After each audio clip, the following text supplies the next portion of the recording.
Let's see this problem. Derive the expression for self-inductance of a section of a long solenoid and hence so that self-inductance is proportional to a square of number of turns per unit length. तो बच्चों हमारे पास एक क्या है, solenoid है और हमें उस सोलिनॉइड का क्या निकालना है, सेल्फ इंडक्टेंस निकालना है। चलिए पहले एक सोलिनॉइड ड्रॉ कर लेते हैं। तो मान लेते हैं ये हमारे पास क्या है बच्चों, एक सोलिनॉइड है, ठीक है। लेट से इस सोलिनॉइड से करंट कितनी जा रही है, आई जा रही है।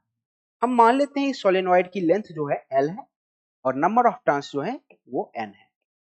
नंबर ऑफ टर्न्स बराबर N है। अच्छा, इसकी रेडियस हम मान लेते हैं R के बराबर। तो radius of coil is equal to, coil की रेडियस को हमने कितना मान लिया। अब बच्चों हमें पता है कि ये जो फ्लक्स है वो कैसे डिफाइन करते हैं, L इंटू आई के बराबर, है ना, सेल्फ इंडक्टेंस इंटू करंट के बराबर। चलिए इसका सबसे पहले फ्लक्स निकालते हैं। बच्चों सबसे पहले किसी एक कॉइल से हम फ्लक्स निकालते हैं, ठीक है। तो किसी एक कॉइल से जो फ्लक्स निकालेंगे वो कितना होगा, तो हम लिख सकते हैं कि करंट यहां से जा रहा है आई, तो मैग्नेटिक फील्ड की वैल्यू कितनी होगी, म्यू नॉट एन इंटू आई।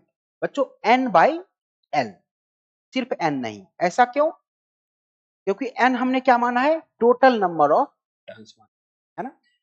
चलिए इसको मैं कैपिटल एन लिख देता हूँ, total number of turns capital N बोल देता हूँ। फिर स्मॉल एन को क्या बोल देता हूँ, capital N divided by L, यानी number of turns per unit length. तो यहां से आप क्या लिख सकते हो, मी नॉट एन आई। ये तो हो गई आपकी मैग्नेटिक फील्ड इनटू एक का एरिया किसके बराबर हो जाएगा, पाई आर स्क्वायर, है ना।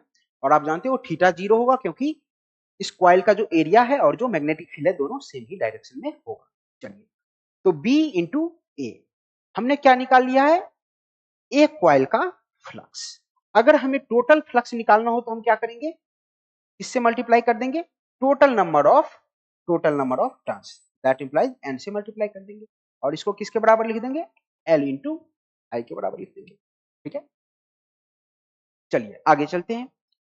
अब यहां से अगर हमें L निकालना होगा तो हम क्या लिखेंगे, mu naught small n I by R square into capital N, और कैपिटल एन को हम बच्चों एल इंटू एन भी लिख सकते हैं, स्मॉल एन इंटू एल भी लिख सकते हैं, डिवाइडेड बाय आई। तो ये आई से आई कैंसिल हो जाएगा, है ना। तो यहां से हम कह सकते हैं बच्चों सेल्फ इंडक्टेंस की जो वैल्यू आ रही है mu naught pi L N square R square के बराबर आ रही है, ठीक है।